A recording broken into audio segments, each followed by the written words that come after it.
Hello everyone, welcome to my channel maths with Didi. So बच्चों, सबसे पहले मैं आपको सॉरी कहना चाहती हूँ क्योंकि मैंने अब काफ़ी टाइम से वीडियोस अपलोड नहीं किए हैं। बच्चों, मेरी हेल्थ बहुत ख़राब हो गई थी, सो इस वजह से मैं वीडियोस अपलोड नहीं कर पाई थी। तो अब मेरी हेल्थ बिल्कुल ठीक है, तो मैं रेगुलरली वीडियो अपलोड करूँगी। सो बच्चों, इस वीडियो में चैप्टर नंबर 4 NCERT का क्वाड्रेटिक इक्वेशन का एक्सरसाइज 4.1 का क्वेश्चन नंबर 2 कंटिन्यू करेंगे। So let's start question number 2। Represent the following situation in the form of quadratic equation. अब इसमें क्वेश्चन का फर्स्ट पार्ट क्या है? The area of a rectangular plot is 528 metre square. The length of the plot is 1 more than twice its breadth. We need to find the length and breadth of the plot. बच्चों, इस equation में हमें क्या करना है? हमें quadratic equation की equation बनानी है। ठीक है, क्वाड्रेटिक इक्वेशन क्या होती है? ax² plus bx plus c। ठीक है, तो हम स्टेटमेंट पढ़ते हैं, उसके अकॉर्डिंगली हम इसको क्वेश्चंस को सॉल्व करते हैं। तो हमें यहाँ पर क्या बोला गया है कि हमें रेक्टेंगुलर की एरिया दिया हुआ कितना? 528 मीटर स्क्वायर दिया हुआ है। ठीक है, हमें दिया हुआ length of the plot is 1 more than twice its breadth. ठीक है, हमें लेंथ और ब्रेड्थ निकालना है। तो सबसे पहले हम लेट करेंगे, यहाँ पर ब्रेड्थ को हम लेट करेंगे क्या? x। Let breadth is equal to x metre. ठीक है, ओके। तो हम लेंथ को क्या लेट करेंगे? अब यहाँ पर लेंथ का क्वेश्चन में देखो क्या लिखा हुआ है? The length of the plot. Length क्या है? लेंथ इज इक्वल टू, इसका मतलब यहाँ पर क्या है? Is equal to. ठीक है, length is equal to 1 means 1, more than क्या होता है? Plus, twice means 2 and breadth क्या हो गया? x। तो ये हमारी लेंथ क्या होगी? 1 प्लस 2x। ठीक है, उसके बाद हमें क्या निकालना है? इसका area.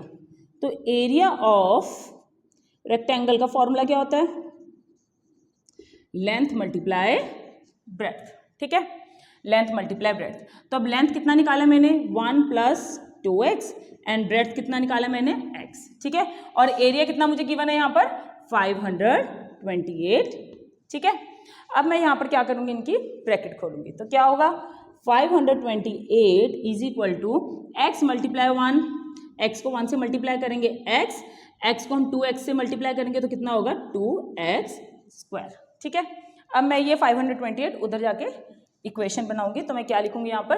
2x square plus x। ये 528 उधर जाके क्या हो जाएगा बच्चों? माइनस हो जाएगा। ठीक है, तो is equal to 0।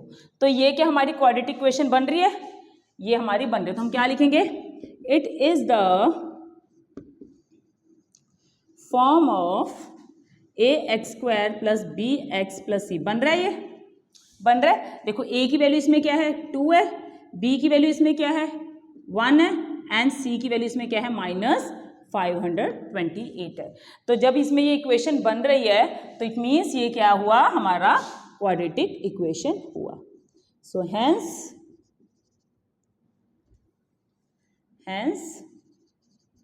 It is a quadratic equation. Okay, clear है? सो जल्दी से नोट डाउन कर लीजिए, फिर हम इसका सेकंड पार्ट करते हैं। Second part, the product of two consecutive positive integer is 306। We need to find the integers. Okay, अब इस क्वेश्चन में बच्चों हमें क्या बोला गया है? यहाँ पर देखो क्या लिखा हुआ है? To consecutive positive integers. सबसे पहले हमें ये पता होना चाहिए कि कॉन्सिक्यूटिव होता क्या है। कॉन्सिक्यूटिव का मतलब होता है लगातार। क्या होता है? लगातार। लगातार मीन्स, अब जैसे कि मैंने बोला काउंटिंग क्या है, इसके हम लिखेंगे 1 2 3। ये कॉन्सिक्यूटिव नंबर है, पर हमें पता नहीं है। तो हम एक अगर कॉन्सिक्यूटिव नंबर को x लेंगे तो दूसरा क्या होगा? x plus 1। तो अगर देखो लगातार, जैसे कि अगर मैंने x की वैल्यू यहाँ पर 1 पुट करी तो 1 प्लस 1 कितना हुआ? 2 हुआ। 2 पुट किया तो 2 प्लस 1 क्या हुआ? 3 हुआ। तो लगातार हुआ 2 3 1 2 2 3 3 4 4 5, मतलब लगातार। उसको हम क्या बोलते हैं? कॉन्सिक्यूटिव नंबर बोलते हैं, राइट? तो हम यहाँ पर लेट करेंगे, let two consecutive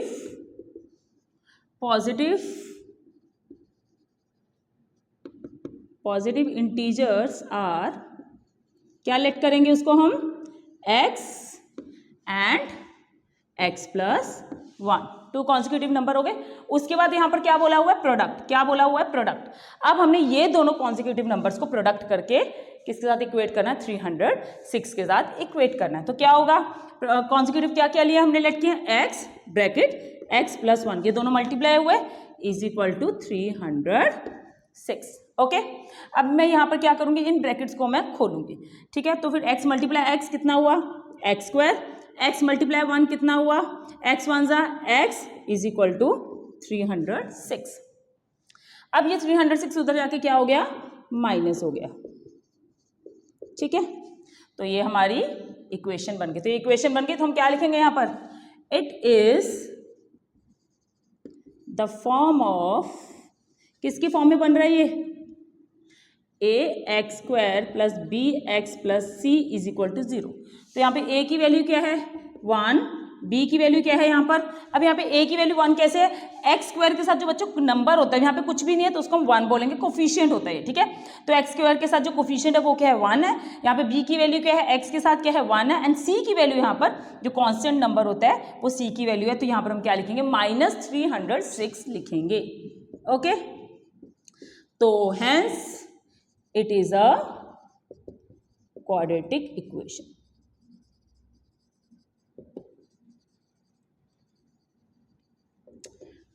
clear?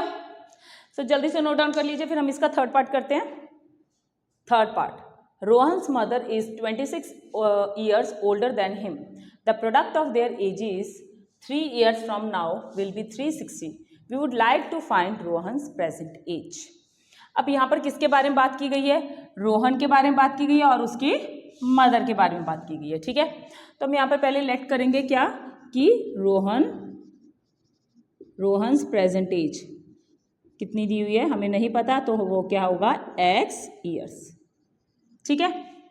Rohan's की हम प्रेजेंट एज को लेट क्या करेंगे x ईयर्स। उसके बाद क्या बोला हुआ है, Rohan's mother is 26 older than him, कि जो रोहन की मदर हैं वो रोहन से कितनी उम्र कितने ज़्यादा बड़े हैं, 26 ईयर्स एज बड़े हैं। अगर रोहन की जितनी भी एज होगी उसकी मदर उसे 26 ईयर्स प्लस करके एज होगी। सपोज अगर रोहन की एज यहाँ पे 3 ईयर्स है तो उसकी मदर की एज 29 ईयर्स होगी, राइट।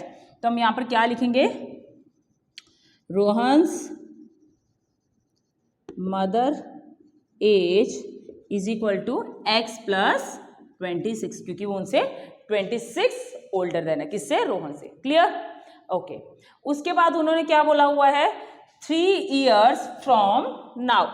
अब इसका मतलब क्या है, अब से 3 साल बाद, ठीक है, अब से 3 साल आगे। अब जैसे कि अगर रोहन आज अभी 3 years का है तो उसके 3 साल बाद वो कितनी एज का होगा, 6 years का होगा। तो आफ्टर 3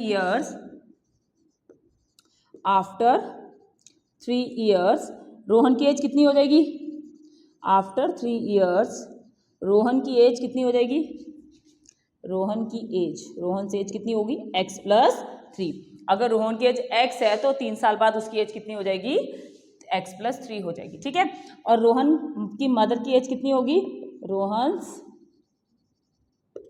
मदर्स एज कितनी होगी, पहले कितनी थी, रोहन की मदर की एज कितनी थी, x प्लस 26, तो अब 3 साल बाद कितनी होगी, उसमें 3 प्लस कर दिया तो कितना हुआ, x प्लस 29 ईयर्स हो गया।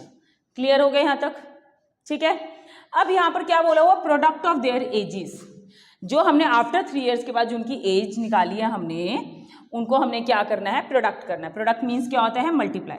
तो रोहन की एज कितनी है, x प्लस 3, और उसकी मदर की एज कितनी है, x प्लस 29। प्रोडक्ट किया और वो किसके इक्वेट करना है हमने, इज इक्वल टू 360।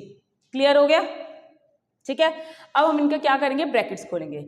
अब ये वाली x को हम यहाँ पर x लिखेंगे, फिर हम ये वाला पूरा x प्लस 29 इसके साथ मल्टीप्लाई करेंगे, ठीक है, +3, फिर हम दोबारा से x प्लस 29 के साथ इसको मल्टीप्लाई कर देंगे। तो करो, x मल्टीप्लाई x कितना होता है, x square, x multiply 29, sorry x multiply x multiply 29x plus 3 multiply x 3x and 3 29 से कितना होता है, इट्स 87,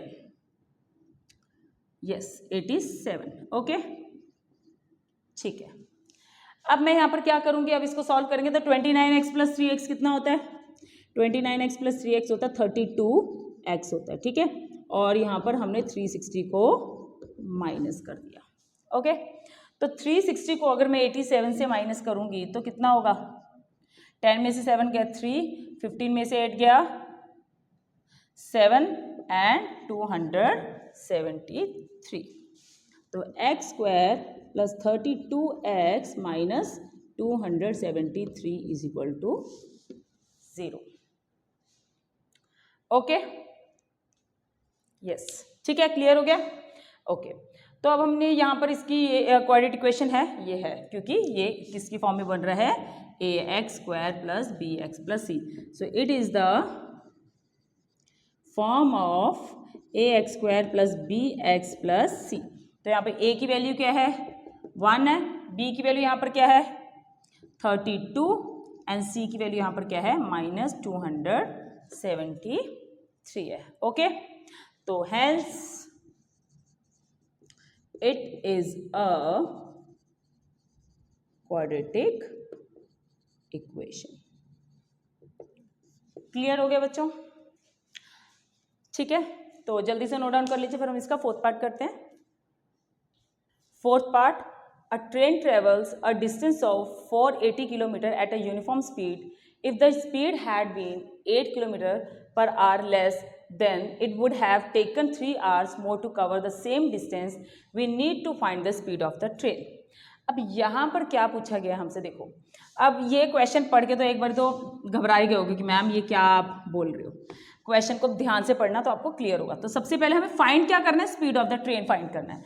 तो जो हमें फाइंड करना है तो हम पहले उसको लेट करेंगे। Let the speed of the train is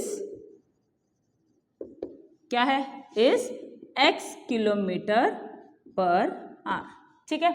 अब यहाँ पर क्या है, यहाँ पर हमें डिस्टेंस की बात चल रही है, स्पीड की बात चल रही है, टाइम की बात चल रही है। तो हमें पहले तो ये पता होना चाहिए कि इसका फॉर्मूला क्या होता है। क्या है इसका formula, speed is equal to distance upon time, इसका क्या है फॉर्मूला, ठीक है। तो टाइम का क्या होगा, डिस्टेंस अपॉन स्पीड। ओके, तो अब यहाँ पर क्वेश्चन में क्या कहा गया है कि हम स्पीड ऑफ ट्रेन को, मैंने x किलोमीटर पर आवर को लेट कर लिया है। अब देखो हम पढ़ते हैं, अ train travels a distance of 480 kilometre at the uniform speed. कि जो ट्रेन है, ठीक है ना, उसका टोटल उसने कितना डिस्टेंस कवर करना है, 480 किलोमीटर डिस्टेंस कवर करना, और वो एक कांस्टेंट, एक यूनिफॉर्म स्पीड पे जा रही है। यूनिफॉर्म स्पीड मतलब कि लाइक अगर वो 200 किलोमीटर पर आवर की स्पीड पे जा रही है तो उसकी वो यूनिफॉर्म स्पीड है, मतलब वो 200 पे ही जा रही है, मतलब वो 250 या 150 ऐसे अप एंड डाउन स्पीड नहीं हो रही है। तो वो उसकी एक सेम स्पीड पे वो डिस्टेंस कवर कर रही है, कितना, 480 किलोमीटर, ठीक है। तो हमें डिस्टेंस कितना दिया हुआ है यहाँ पर, 480 किलोमीटर। ओके ओके, तो अब यहाँ पर अगर हमें टाइम की बात करें तो टाइम क्या होगा, यहाँ पर टाइम क्या है, टाइम का फॉर्मूला क्या होता है, डिस्टेंस अपॉन स्पीड होता है। क्या होता है, डिस्टेंस अपॉन स्पीड होता है।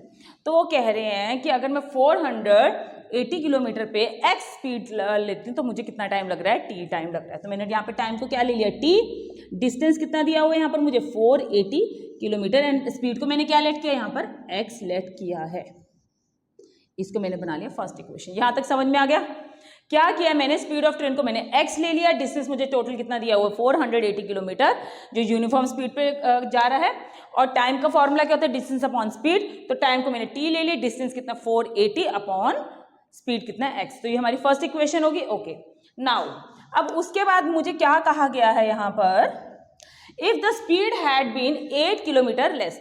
अब यहाँ पर क्या बोला, अगर मेरी स्पीड 8 किलोमीटर पर आवर कम हो जाती है। अब देखो, आपने कहीं मार्केट जाना है, आप फुल स्पीड पे जा रहे हो, 50 की स्पीड पे जा रहे हो, एक्टिवा चला रहे हो, ठीक है। तो वो अगर आप 50 की स्पीड पे चलाकर आप हाफ एन आवर में पहुंच जाते हो, ठीक है। अगर आप वही 50 की स्पीड से आप 25 की स्पीड पे कर दोगे तो आपको डबल टाइम लगेगा। अगर आपने स्पीड कम कर दी तो आपको टाइम डबल लगेगा, ठीक है ना। और अगर आपने स्पीड बढ़ा दी और ज़्यादा तो आपको टाइम और ज़्यादा, मतलब अपोजिट हो जाएगा, ठीक है। तो यहाँ पर भी वही चीज़ है। तो उन्होंने क्या बोला कि अगर मैंने स्पीड कितनी कम कर दी, 8 किलोमीटर पर आवर कम कर दी, तो मैं कितना टाइम ज़्यादा लेट पहुँचूंगी, जो मेरी एक नॉर्मल स्पीड पे मैं जो पहुँच रही हूँ, जो एक नॉर्मल टाइम पे, सपोज करो कि अगर मैं इतने टाइम पे, इतनी डिस्टेंस पे, इतनी स्पीड पे जा रही हूँ, सपोज करो कि मैं 2 घंटे में पहुँच रही हूँ, ठीक है। अगर मैं 2 घंटे पे पहुँच रही हूँ, अगर मैंने स्पीड कम कर दी तो फिर मुझे कितने घंटे लगेंगे, मैं 5 घंटे में पहुँचूंगी। समझ में आ रही है। तो अब यहाँ पर क्या है, अगर मैंने डिस्टेंस तो हमारी सेम ही रहेगी, डिस्टेंस हमारी 480 रहेगी। अगर मैंने यहाँ पर क्या कहा है, स्पीड कम कर दी, स्पीड कितनी थी, x थी, उसमें मैंने कितनी स्पीड कम कर दी, 8 किलोमीटर पर आवर लेस लिखा हुआ है यहाँ पर, 8 किलोमीटर पर आवर लेस, तो मैं क्या लिखूंगी यहाँ पर x माइनस 8। तो मेरा टाइम कितना होगा, मेरा टाइम 3 घंटे ज़्यादा लगेगा। तो ये कितना हो गया, t+3 हो गया। इज दैट क्लियर, यहाँ तक समझ में आ गया? ओके। अब यहाँ पर t की वैल्यू, टाइम की वैल्यू मुझे क्या दी हुई है, इक्वेशन जो मैंने फर्स्ट इक्वेशन लेट की है 480/x लेट किया है, ठीक है। तो मैं यहाँ पर t की जगह क्या लिख सकती हूँ, 480/x + 3 = 480/x - 8, ठीक है। यहाँ पर मैं क्या लिखूंगी, यूजिंग 1। मैंने फर्स्ट इक्वेशन को यूज किया है, यहाँ पर जो t की वैल्यू थी मैंने यहाँ पर 480/x थी, मैंने यहाँ पर इसको पुट कर दिया, बाकी सारी इक्वेशन मैंने सेम कर दिया। Okay okay.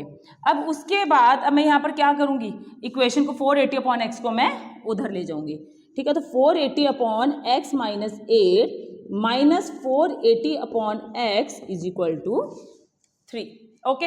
अब मैं इसका एलसीएम लूँगी, तो इसका एलसीएम लेके क्या होगा, ये वाली चीज़ सेम आएगी, तो क्या होगी, x - 8x, ठीक है।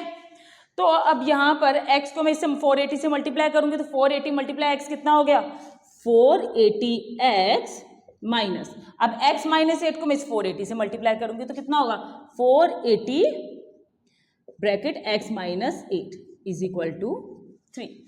ओके, यहाँ तक क्लियर हो गया। अब मैं इनकी ब्रैकेट्स खोलूँगी, तो कितना होगा, 480x माइनस 480 × x कितना होगा, अगेन 480x माइनस माइनस कितना होता है, प्लस 480 को 8 से मल्टीप्लाई करेंगे तो कितना होगा, 48 को 8 से किया, 8 8 जा 464, 6 8 जो 32, 32 कितना होगा, 3840 upon x - 8 bracket x = 3। Okay. अब मैं यहाँ पे 480x से 480x कट हो जाएगा, ठीक है। अब ये वाली जो क्या थी, इक्वेशन क्या थी यहाँ पर, इसको मैं यहाँ पर ऐसे भी लिख देती हूँ, ब्रैकेट्स खोल देती हूँ, x × x x² - 8x, ठीक है। अब मैं ये जो x² - 8x है, इसको मैं उधर जाके 3 के साथ मल्टीप्लाई कर दूंगी। इसको मैं मल्टीप्लाई करके कितना आया, 3x² - 3 8 जा 24x = 3840। ओके। अब मैं ये 3840 इधर जाके ले आऊंगी, तो 3x² - 24x -3840 = 0। वैसे ये आपका यहाँ पर भी आप सॉल्व इसको छोड़ सकते हो, पर अगर इसमें कॉमन निकला तो आप कॉमन भी निकाल सकते हो, तो मैं कॉमन निकाल लेती हूँ। तो इसमें क्या कॉमन निकलेगा, 3 कॉमन निकलेगा, तो क्या आएगा, x², 3 के टेबल में 24 कहाँ पे आता है, 8 पे आता है, ठीक है। और 3 के टेबल में 3840 कहाँ पर कटिंग हो रही है, 3 1 जा 3, 3 2 जा 6, 3 8 जा 24, तो ये 0 उधर चला गया, तो x² - 8x - 1280, तो ये हमारा फाइनल आंसर है, ठीक है। तो फिर वही चीज लिखोगे क्या, कि it is the form of ax² + bx + c, ठीक है। तो क्या होगा, यहाँ पर a की वैल्यू क्या है, 1, b की वैल्यू यहाँ पर क्या है, -8, एंड c की वैल्यू यहाँ पर क्या है, -1280। तो hence it is a quadratic equation। बच्चों ये वाला जो क्वेश्चन है वेरी वेरी इंपॉर्टेंट है, ठीक है। मैं एक बार आपको दोबारा से इसको रिव्यू कर देती हूँ। सबसे पहले मैंने क्या किया, स्पीड ऑफ ट्रेन को मैंने यहाँ पर लेट कर दिया x किलोमीटर पर आवर, ठीक है। डिस्टेंस कितना मुझे दिया हुआ है, कि उन्होंने बोला हुआ है कि जो एक ट्रेन है वो कितना ट्रेवल कर रहा है, टोटल 480 किलोमीटर डिस्टेंस कवर कर रहा है eight uniform speed. Uniform speed का मतलब क्या होता है बच्चों, एक सेम स्पीड पे वो डिस्टेंस ट्रेवल कर रहा है। ओके, तो उसका फॉर्मूला क्या होगा, time is equal to distance upon speed. तो टाइम को मैंने क्या लेट कर लिया, टी, डिस्टेंस कितना दिया 480/x, तो इसको मैंने क्या कर दिया, फर्स्ट इक्वेशन बना दी। उसके बाद उन्होंने क्या बोला, अगर मेरी स्पीड 8 किलोमीटर पर आवर कम हो जाती है तो मेरा टाइम कितना लग रहा है, मुझे 3 घंटे ज्यादा लग रहे हैं। तो ये वही चीज को हम लिखेंगे कि डिस्टेंस कितना 480, मैंने अगर इसमें स्पीड